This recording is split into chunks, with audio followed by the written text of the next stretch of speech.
The sex offender registry is a tool Utahns rely on all across the state. But as the KSL investigators have learned, it hasn't been fully accurate or up to date for some time.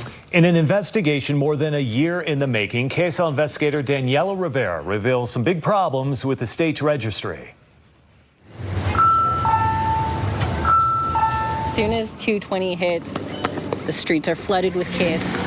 It's a really child-friendly neighborhood. That feeling of safety and community is why many families choose to live in this Lehigh neighborhood, and parents tell us. So I've looked at it, even thought of moving to different places. They do their research. Come on, you dude. Because it's always good to know as a parent. Checking Utah's online sex offender and kidnapping registry, which promises the most accurate and timely information.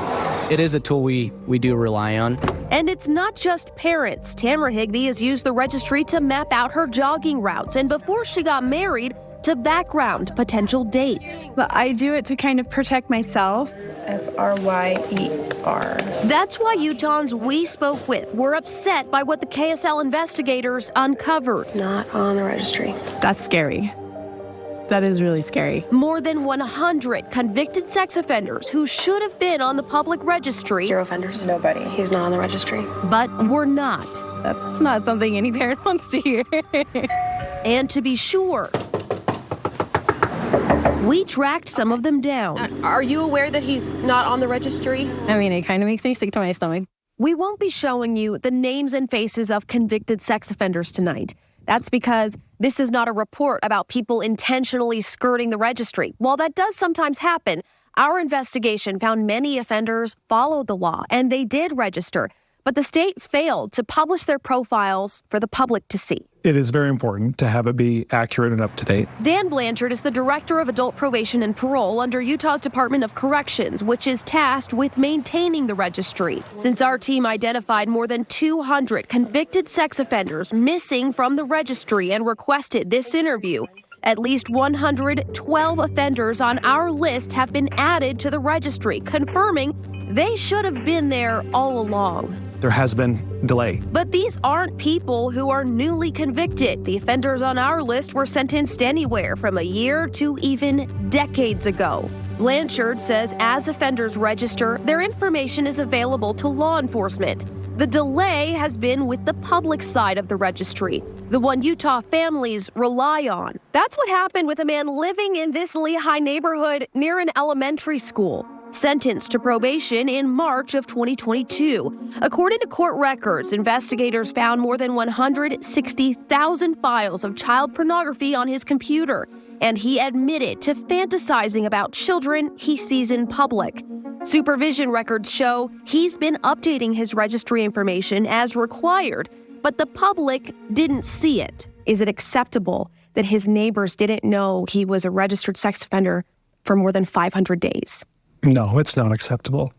He should have been and shown on the public side of the registry. The Lehigh man's information popped onto the registry on September 27th, more than a year after our team first alerted the state about offenders missing from the registry.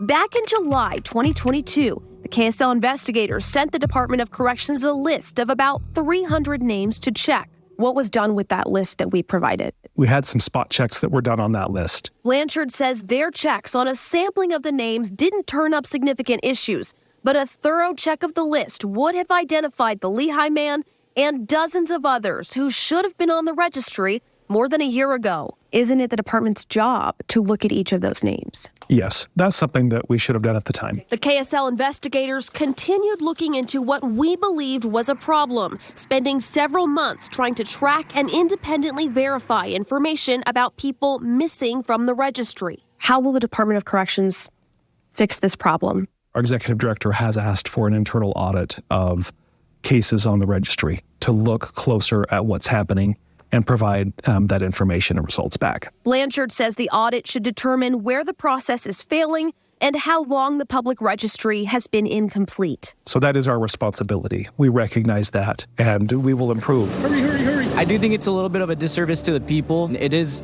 the safety for our children. Utahns who rely on the registry to be an accurate source of public safety information tell us It's frustration. It's anger and it's kind of a little bit of fear. They want the state to do better. Think about how you would feel if you were in that situation, finding out that you're living next to someone that's probably looking at your kid a way that they shouldn't. And make good on its promises about Utah's sex offender registry. Do their job. That's it. I mean, that's what we're paying them to do. In addition to conducting an internal audit, as a result of this reporting, the Department of Corrections tells us they're hiring for 4 temporary part-time positions to assist in getting the registry up to date. If there's something you want our team to look into, call or text the number on your screen or send me an email at Daniela@ksl.com.